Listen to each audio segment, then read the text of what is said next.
മഹാന്മാരായ പണ്ഡിതന്മാർ രേഖപ്പെടുത്തി റബീഉൽ അവ്വലായാൽ നമ്മുടെ ചെറിയ മക്കൾക്ക് നബി സല്ലല്ലാഹു അലൈഹി വസല്ലം തങ്ങളുടെ സ്വഭാവത്തെക്കുറിച്ച്, നബി സല്ലല്ലാഹു അലൈഹി വസല്ലമയുടെ ഭംഗിയെക്കുറിച്ച്, നബി സല്ലല്ലാഹു അലൈഹി വസല്ലം തങ്ങളുടെ മഹത്വത്തെക്കുറിച്ച് വളരെ നന്നായി വിശദീകരിച്ചു കൊടുക്കണം.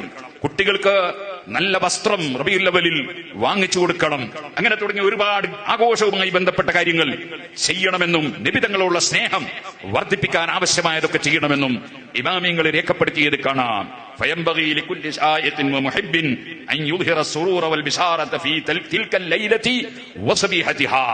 ആ രാത്രിയിലും നബി തങ്ങൾ സല്ലല്ലാഹു അലൈഹി വസല്ലം ജനിച്ച റബീഉൽ അവ്വൽ 12 രാത്രിയിലും അതിന്റെ പ്രഭാതത്തിലും എല്ലാം സന്തോഷം പ്രകടിപ്പിക്കണം. വയുമത്യു ഔലാദഹു വഅഹ്ലഹു ബിമാ അംകന ബിഹി ലിഹുസൂലി ബറകാതിഹാ. ആ രാത്രിയുടെ സമയത്തിന്റെ ബറക്കത്ത് കിട്ടാൻ അവരുടെ കുടുംബങ്ങൾക്കും മക്കൾക്കുമൊക്കെ നല്ല ഭക്ഷണവും കാര്യങ്ങളും ഒക്കെ കൊടുക്കണം. വയുദ്ഖിലു സുറൂറ അലൈഹിം. അവരുടെ മനസ്സിൽ സന്തോഷം കടത്തിക്കൊണ്ടുവരണം. വയുഅല്ലിമുഹും. അവരെ പഠിപ്പിക്കണം. അന്നഹു ഇന്നമാ ഫഅല ദാലിക. ഇതൊക്കെ പ്രവർത്തിക്കുന്നത് മഹബ്ബത്തൻ ലിതിൽകൽ ലൈലതി വസുറൂറൻ ബിഹാ. ആ രാത്രിയെ സ്നേഹിച്ചുകൊണ്ടും അതിൽ സന്തോഷം പ്രകടിപ്പിച്ചുകൊണ്ടുമാണ് എന്ന് കുട്ടികളെ പഠിപ്പിക്കണം. അതിന്റെ ഔദാര്യം ശ്രദ്ധിച്ചിട്ടും പരിഗണിച്ചിട്ടുമാണെന്ന് പഠിപ്പിക്കണം. അവർക്ക് വിവരിച്ചു കൊടുക്കണം. അന്നഹ അശ്റഫുൽ ലയാലി ഇൻദല്ലാഹ്. നബി തങ്ങളുടെ ആ ജന്മരാത്രി അത് ഏറ്റവും ബഹുമാനമുള്ള രാത്രിയാണ്.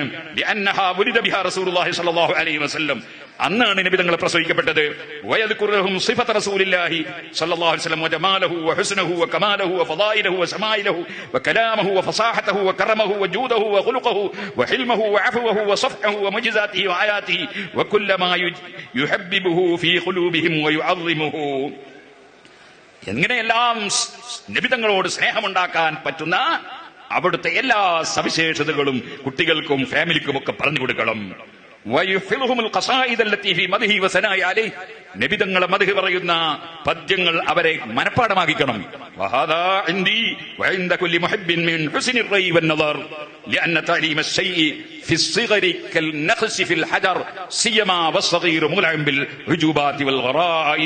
എന്നിങ്ങനെ പറഞ്ഞുകൊണ്ട് ആസിമുർ റസാഇ റളിയല്ലാഹു അൻഹു ഹിജ്റ 894 വഫാത്തായ ആസിമുർ റസാഇ റളിയല്ലാഹു അൻഹു രേഖപ്പെടുത്തിയത് കാണാം.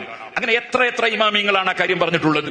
അതുകൊണ്ട് തന്നെ നബി സല്ലല്ലാഹു അലൈഹി വസല്ലം ജനിച്ച ഈ മാസത്തിലും ദിവസത്തിലുമൊക്കെ നമ്മൾ സജീവമായി അവിടുത്തെ സ്നേഹപ്രകടനം നടത്തുന്ന വിഷയങ്ങൾ വ്യാപൃതരാകണം. അല്ലാഹു സുബ്ഹാനഹു വ തആല അവിടുത്തെ ബർക്കത്ത് കൊണ്ട് നമുക്ക് ഹിദായത്തും തൗഫീഖും ആരോഗ്യവും മനസ്സമാധാനവും എല്ലാം വർദ്ധിപ്പിച്ചു തരുമാറാകട്ടെ.